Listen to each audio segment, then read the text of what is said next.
Dhaka medical college হাসপাতালে ওষুধ কোম্পানির প্রতিনিধিদের দালাল আখ্যা দিয়ে হয়রানি ও গ্রেফতারের প্রতিবাদে নোয়াখালীর সোনাইমুড়ীতে প্রতিবাদ সভা ও স্মারকলিপি প্রদান করেছে Bangladesh pharmaceuticals representatives association Sonaimuri উপজেলা শাখা। অ্যারেস্ট করা হয়েছে, তো এই বিষয়ে প্রতিবাদ সভা এবং আমাদের যে আজকের আন্দোলন চলছে সেটা হচ্ছে আমরা যতটুকু ডাক্তারদের সাথে আমরা আমাদের বিশেষ করে অনেক বড় বড় ডাক্তাররা আমাদের ইতিমধ্যে দেখেছেন, ফেসবুক পোস্ট করেছেন আমাদের ওষুধ কোম্পানির প্রতিনিধিদের কী পরিমাণ ভূমিকা থাকে একজন রুগীর জন্য, সেটা নিয়ে ডাক্তাররা যে নিউজ করেছেন এবং ফেসবুক পেজে তারা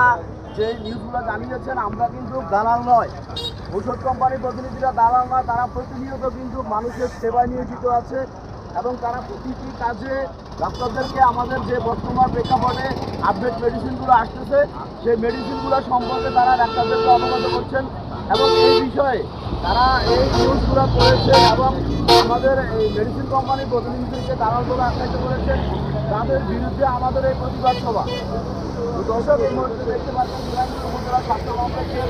সোনাইমুড়ী উপজেলা মডেল পারিয়ার আয়োজনে আজকে যে প্রতিবাদ সভা, এই প্রতিবাদ সভায় অংশগ্রহণ করেছেন সোনাইমুড়ী উপজেলা মডেল পারিয়ার।